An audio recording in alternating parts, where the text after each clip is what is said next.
While you were sleeping, a single rumor wiped $8 off every barrel of oil on the planet. Not a signed treaty. Not a handshake between leaders. A rumor.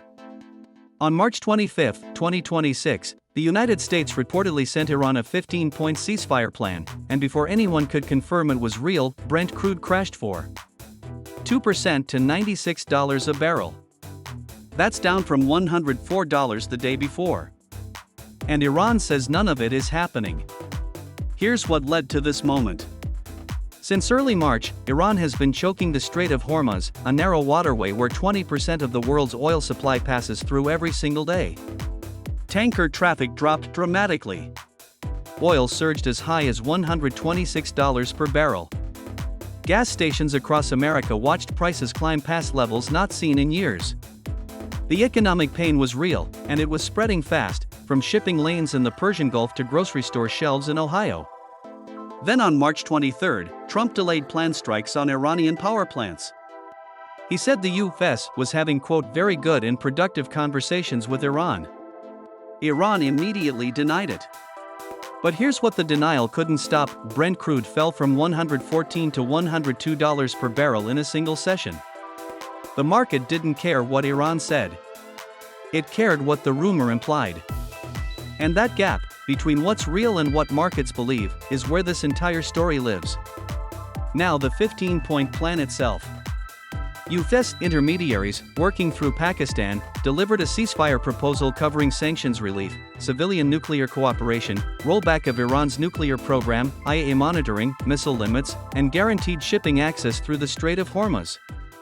That last point is the one Wall Street circled in red. Reopen the strait, and you restore 20% of global oil supply overnight. That's the real prize, not peace on paper, but barrels flowing through water. The market reaction was instant and global. Brent crude dropped to $96.07. U.S. benchmark crude fell 8% to $88.89. But it wasn't just oil. Tokyo's Nikkei 225 surged 3% to 53,806. South Korea's Kospi gained 6%. Hong Kong's Hang Seng climbed 0.7%. Shanghai rose 1%. U.S. futures jumped over 0.7%. Billions of dollars moved, in hours, because of a plan that no one has confirmed actually exists. And this is the part nobody's talking about. The U.S. is simultaneously deploying at least 1,000 troops from the 82nd Airborne Division to the Middle East. Read that again. They're sending peace proposals with one hand and paratroopers with the other. This isn't diplomacy. This is strategic ambiguity weaponized. Some analysts believe the U.S. is deliberately leaking peace rumors to crash oil prices and relieve inflation pressure at home, while keeping military options fully on the table. The rumor is the weapon. Iran's response has been total rejection.